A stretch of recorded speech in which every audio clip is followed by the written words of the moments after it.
There is now a second patient who contracted Ebola in the hospital in Dallas, and this one had flown halfway across the country with a fever.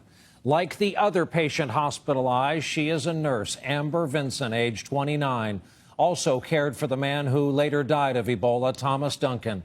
This is Amber Vinson boarding a CDC aircraft late today en route to Emory University Hospital in Atlanta for treatment. This new incident, as you might imagine, causing more worry, certainly among the flying public, but also in and around that hospital in Dallas, where we learn more today about just what went on inside there these past few days.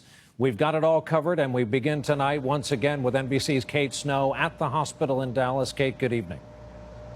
Good evening, Brian. Vinson is stable, but she is ill. And as you say, she's being moved now to Emory University Hospital after being treated here for the past 24 hours. At Emory, they have specialized treatment there and staff. It's becoming an all too familiar routine in Dallas, blue barrels for waste, this time outside the apartment of Amber Vinson, a 29-year-old nurse who lives on her own. Vinson had extensive contact with Thomas Eric Duncan. According to the Associated Press, medical records show she dealt with Duncan's bodily fluids for several days after he was admitted on September 28th.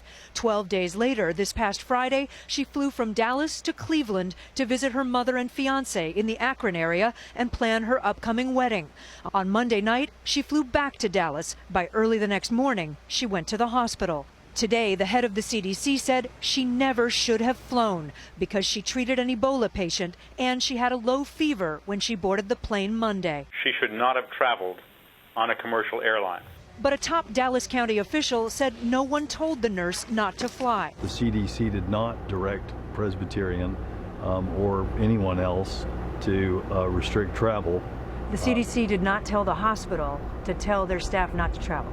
The staff that was under self-monitor. The CDC is now monitoring 3 people Vinson came into contact with before she was isolated. 75 hospital workers are also being checked for symptoms. Where are the 75 hospital workers who cared for Thomas Eric Duncan?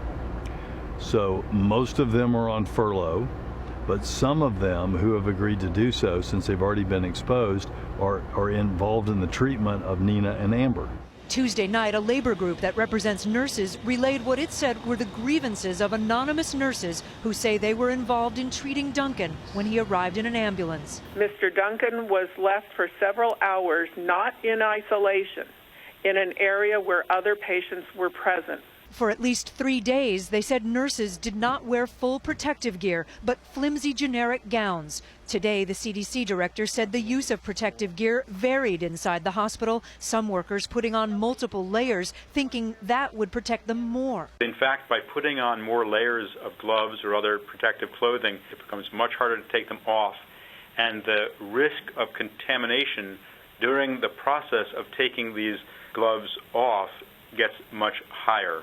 A hospital official said today there is no systematic or institutional problem at Texas Health Presbyterian Dallas. It's clear there was an exposure somewhere, sometime in their treatment of Mr. Duncan. Let's be clear, we're a hospital that serves this community incredibly well, and we have for nearly a half a century. Tonight, the city of Dallas is creating a place where those 75 hospital workers can go if they want to be monitored away from their own families. Meantime, that county judge, Jenkins, also told me that the county and the state, Brian, will now enforce some kind of regulation so that the 75 people cannot get on an airplane or public transportation. Brian. Kate Snow starting us off from Dallas tonight. Kate, thanks.